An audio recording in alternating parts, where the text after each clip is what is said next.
magacayga waxa la yiraahdaa Xasan Daaqow Nuur waxaan ku dhashay magaalada dawlad deegaanka Itoobiya magaalada Jigjiga waxaana ku noolahay magaalada Hargeysa waxaana ka shaqeeyaa Gaadhi Maydhista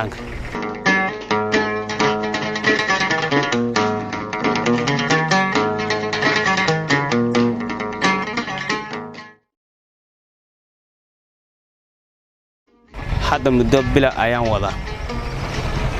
oo shaqo abuurkan aan furay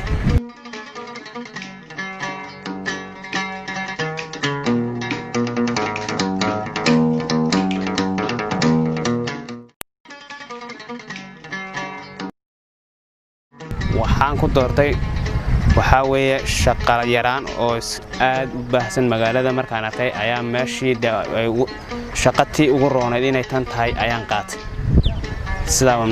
shaqada aan tan xoog u saaray oo ku furtay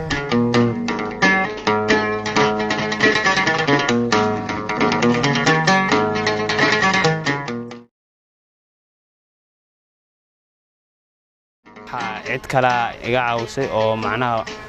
aanu shaqada hawsha ayaan hayaa qalabkan iyo hantigan meesha waxa weeyaan inaan kala iga caawiyo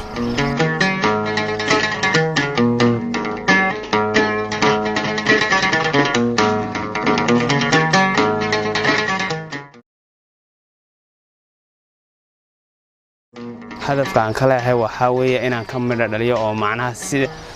maanta hawsha aan kooban ka bilownay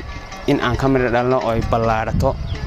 dhalinyarada maanta ila midka sidii ay maaragtay shaqo abuur lacala taniba intay ballaartay shaqo abuur si noqon lahayd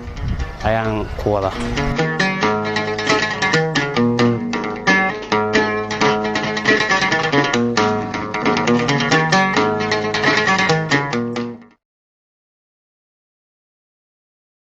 waxaan kula talinayaa inay fadhiga ka kacaan macnaha dad bilaaadmiye in macnaha wax laga sugo maaha in macnaha shakhsi kasta maskaxdiisa intuu ka shaqaysiyo waa inuu hawsha bartii ugu fudud uu ka qaban karo uu ka qabtaadan leh